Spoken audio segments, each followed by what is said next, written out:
I want to talk about understanding a couple ideas, which is Blink and Survival of the Prettiest. These are two books I've read that have had a profound influence in the way that I think. And I want to drive to have you understand, what are the goals? Why do I get up in the morning and do my work? Is it just to fill a little crease or a fold or a little line? And honest answer is no. I don't like just filling a little fold. It doesn't really give me pleasure. What gives me pleasure is to be an artist, and being an artist is a very broad sweeping term, but it's a term that means what can I do to make a face look more attractive? And when I'm dealing with aging faces, what I try to do is get people out of the understanding of the ideas that, okay, you need symmetry, you need a small crease done. What I want to get people to understand is the concept of balance and making the face look overall better. And I'm going to talk a little bit more about that in a moment, but I first want to talk a little bit about these two books I've read and why they're so important. So in Malcolm Gladwell's book, Blink, he talks about in a blink of an eye, we have a judgment about another person. How does that person look? Does that person look attractive? Does a person look bad? Does a person smell bad? Are they articulate in the way they speak?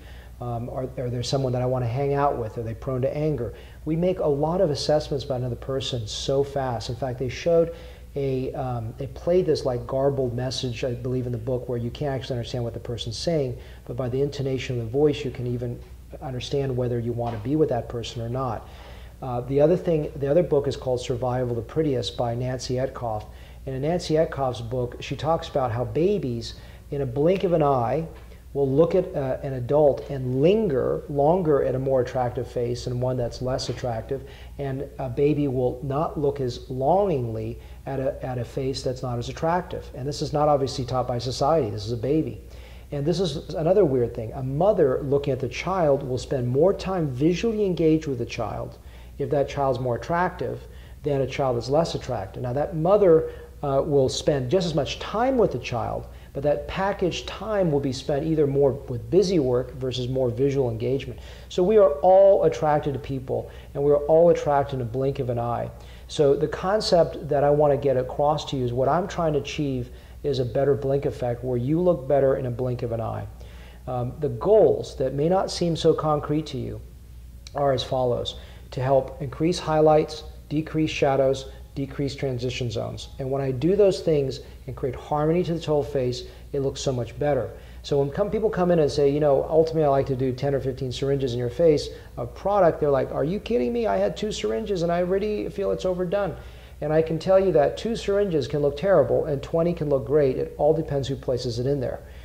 So this is not a Groupon video. This is not something, hey, what's the cheapest amount that I can put a syringe in your fold? This is about designing faces that look more attractive, where you can't tell what I did. Because the dirty truth about aging is that it's not one area. It's a little bit everywhere. And that's why I just had a patient I was talking to earlier today, and she was like, you know what?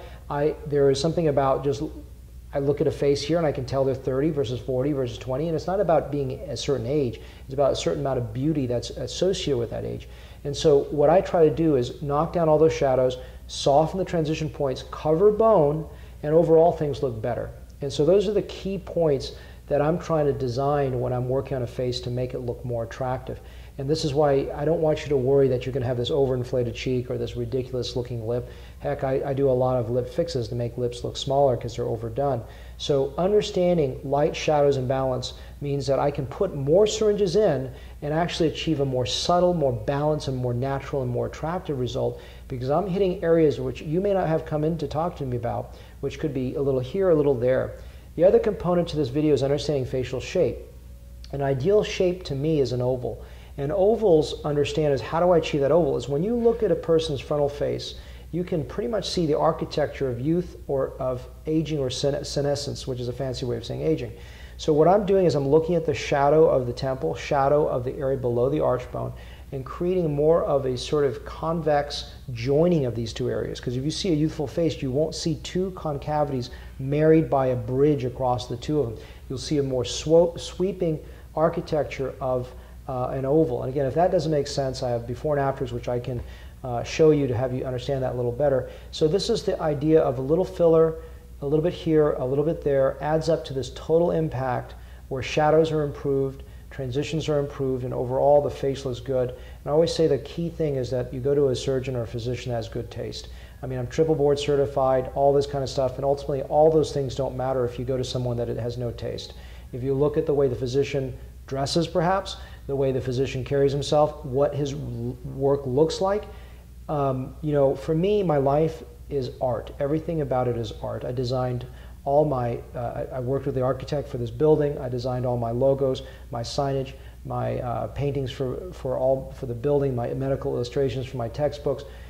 I live, breathe, and eat, sleep art. If I am on vacation, I'm going to spend time in a museum. People would say, I'm bored out of my mind, I want to go to a museum. I'm going to spend time in a museum. Food to me is art.